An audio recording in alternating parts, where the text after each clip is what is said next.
Hi, this is Amanda, Sydney, and Audrey. For our project, we decided to determine the percentage of BYU Idaho students that were planning on furthering their education past a bachelor's degree. In order to do this, we came up with two hypotheses. The first, we came up with a null hypothesis that men and women will be equally likely to pursue education past a bachelor's degree. We wanted to prove that men will always be more likely than women to pursue education past a bachelor's degree. Secondary to that, the assumption is that single people will be equally as inclined to pursue further education with those that are in committed relationships. But we were trying to prove that single people will be more inclined to pursue further education over those that are in committed relationships. For example, those who are married.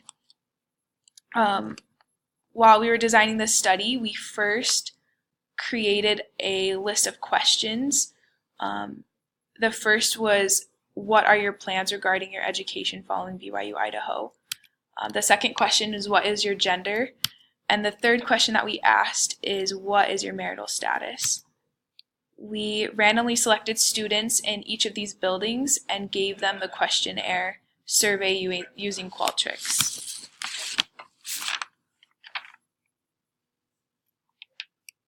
We had 194 responses to our survey, and here are the results.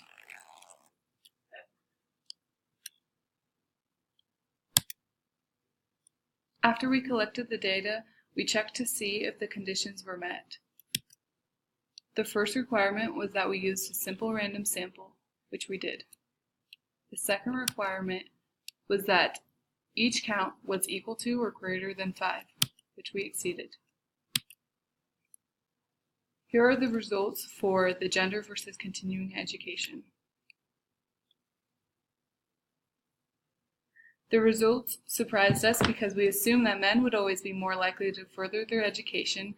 As you can see here, that is not the case. The second thing we tested was marital status versus continuing education.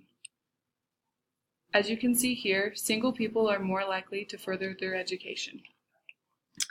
So in conclusion to our data, we failed to reject the null hypothesis, our first null hypothesis, because there was insufficient evidence to suggest that men would always be more likely than women to pursue education past a bachelor's degree.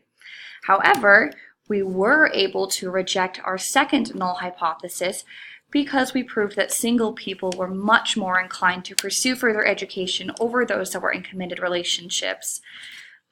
And based off of that conclusion, we decided that schools that offer continuing education programs should, 1, gear their advertisements more towards single people, because that's the population that's a lot more likely to pursue further education.